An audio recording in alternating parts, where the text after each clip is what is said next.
네, 여러분, 안녕하십니까. 이제 총선이 정말 얼마 안 남았습니다. 벌써 매우 뜨거워져 있죠. 코앞이다. 뭐, 이렇게도 말해도 괜찮을 겁니다. 지난 4년 동안 기다리고 참아왔던 세월을 돌아보면 이제 코앞이다. 21대 총선은 이제 거의 끝났다.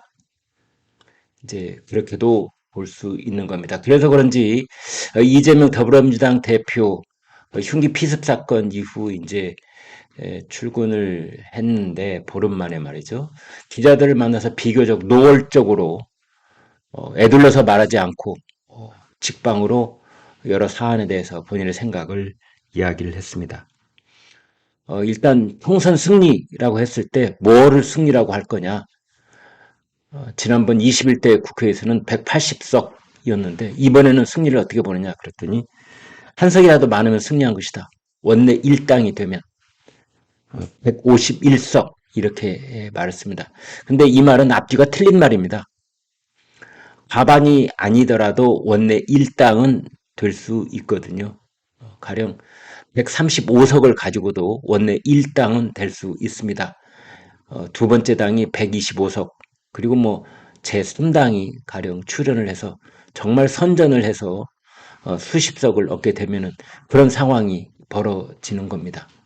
근데 어찌됐든 뭐 이렇게 말꼬리를 잡지는 않겠습니다.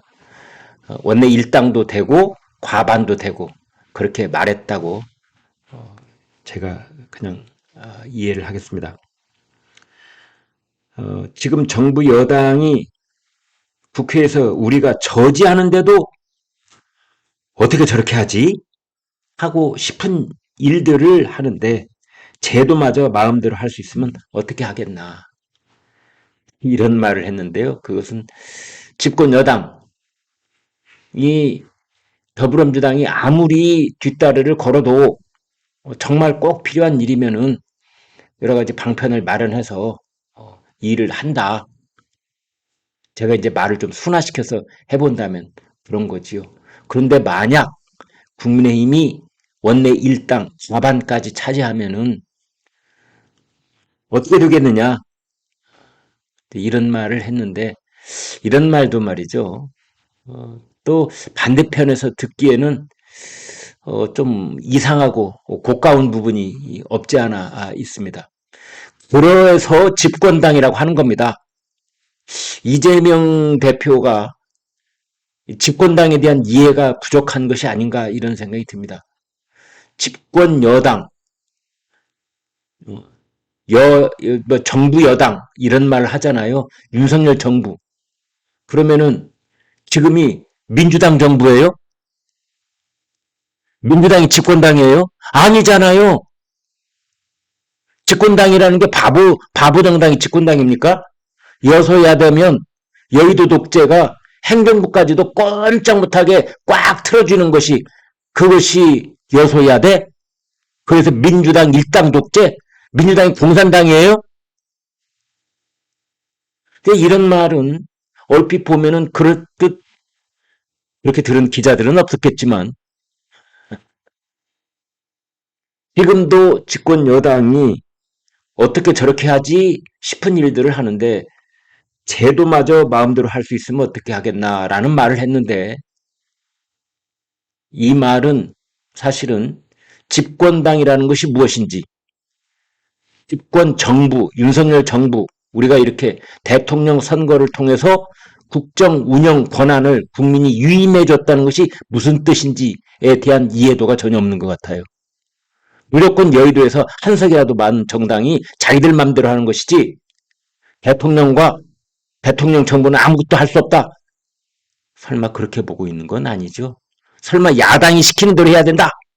야당이 넘겨주는 법안은 국무위에 의결하고 대통령이 공표하고 그렇게 해서 따박따박 시키는 대로 해야지. 어디다 대고 거부권이냐? 이렇게 말하려고 하는 거 아니죠? 이재명 대표님 변호사잖아요. 헌법 읽어보셨죠?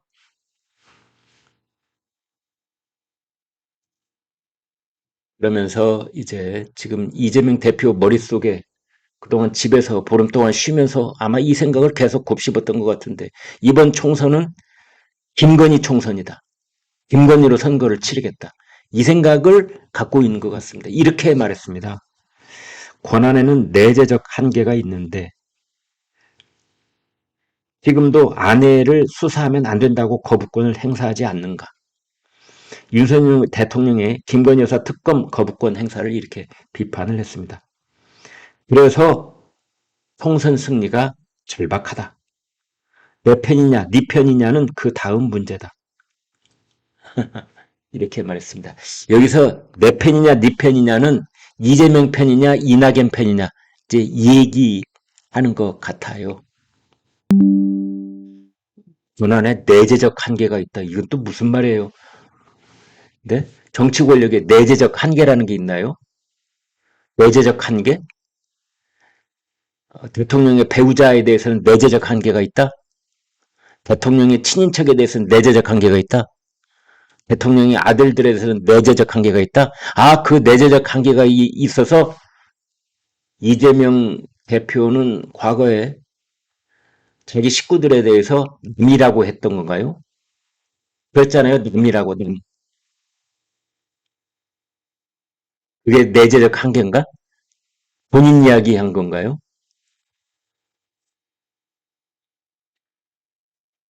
그러면서 이렇게 이번 총선을 규정을 했습니다. 전쟁터에서는 이기는 것이 중요하지 누가 빵을 먹고 누가 밥을 먹느냐가 중요한 것이 아니다.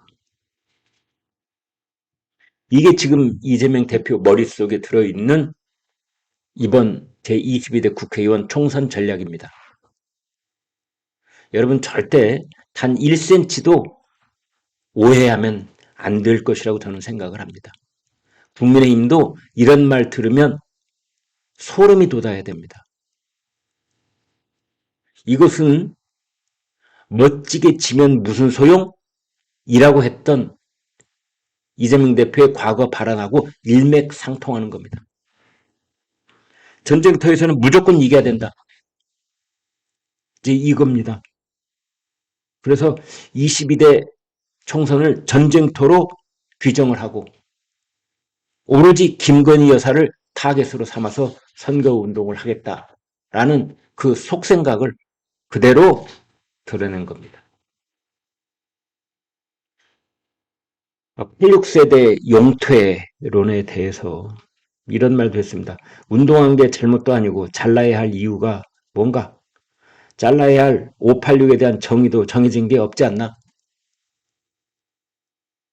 아마 이거는 지금 그 당이 이탈 조짐을 보이니까 지금 민주당이 원심력이 워낙 크잖아요. 당의 리더십이 엉망이고 지금 이 이탈이 어디까지 이어지느냐 전부 다 이거 보고 있잖아요.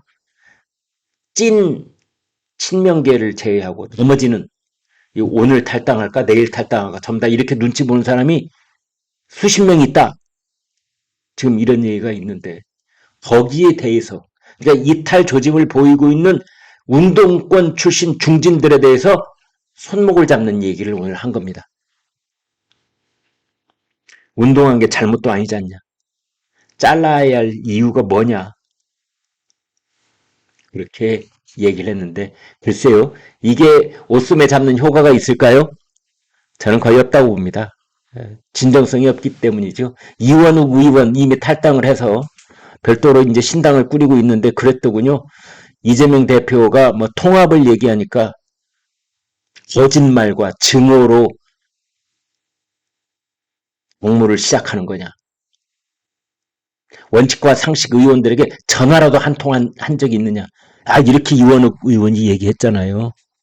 전화라도 한 통 한 적이 있냐. 그래놓고 뭐 통합을 위해서 노력을 했어? 이원욱 의원이. 치받았지 않습니까?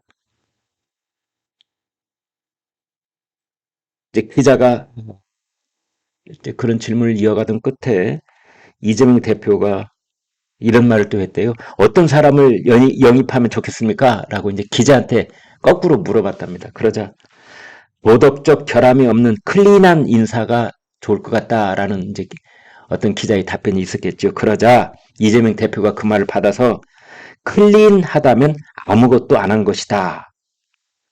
라고 대답을 했다. 이게 이제 이재명 대표의 또 속마음이 고스란히 드러난다. 이렇게 보는 건데, 이재명 대표는 때가 묻어도 좋다. 돈을 좀 받았으면 어떠냐? 음주운전 했으면 어떠냐? 성희롱이 있었으면 어떠냐? 수단 방법 안 가리고 선거를 이길 사람을 나는 원한다. 비열한, 아주 비겁한 비열한 승리도 마다하지 않을 사람을 나는 원한다. 그리고 나에게 충성할 사람을 원한다. 뭐 이런 뜻으로 저는 해석을 해봤는데 제가 너무 과한가요? 오늘의 하이라이트. 인천 계양을에 그대로 나올 겁니까? 이제 라고 묻자 이렇게 대답을 합니다. 지역구 의원이 지역구에 그대로 나가지 어디로 가겠습니까? 통상적 기준과 절차에 따라 생각해 주시세요. 인천 계양을에 나가겠다는 겁니다. 아마 지난 몇 주 동안 고민이 깊었을 겁니다. 세 가지 옵션이 있잖아요. 인천 계양을에 나가는 것. 또 하나는 비례대표 안정권. 비례대표 뭐 10번 이내. 예를 들면 말이죠. 2번, 3번 뭐 좋잖아요. 7번, 9번 비례대표. 아니면 비례대표는 안철수 의원이 그랬죠. 비례대표로 도망가면 정치 생명 끝이라고. 그 말을 들어서 그런가요? 비례대표 얘기는 안 했다고.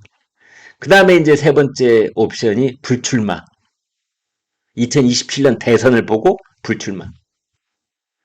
그런데 이제 오늘 대답을 한 겁니다. 인천 계양을에 나가겠다. 한동훈 비대위원장이 불출마를 선언했기 때문에 이제 양쪽이 맞으려면은 이재명도 불출마 선언을 하고 2027년 대선을 바라봐야 되는데 한동훈과 이재명은 입장이 180도 다른 겁니다. 한동훈은 국회의원 배지를 달지 않더라도 스스로 방탄할 필요가 없잖아요. 사법 리스크가 제로니까. 그런데 이재명은 아닙니다. 국회의원 불체포 특권이라는 방탄조끼를 계속 입지 않으면 사법 리스크에 의해서 언제 쇠고랑 차고 철창에 갇힐지 모르니까 나는 금배지 필요해. 방탄조끼 필요해. 저는 뭐 그런 식으로도 해석이 됐습니다. 그래서 한동훈은 나는 불출마 국회의원은 이제 이렇게 선언이 가능했다면 이재명은 나는 안 돼. 이거 잡고 있어야 돼. 금배지. 이제 그러니까 이제 대답은 하나죠. 인천 계양을 해 나가는 것. 그러니까 이제 기자들이 묻습니다. 원희룡 전 국토부 장관이 거기에 출마한다는 것에 대해서 어떻게 생각하냐 그랬더니 이재명 대표가 이렇게 말했습니다. 왜 나를 따라오지요? 이해가 안 돼요. 이렇게 말했습니다.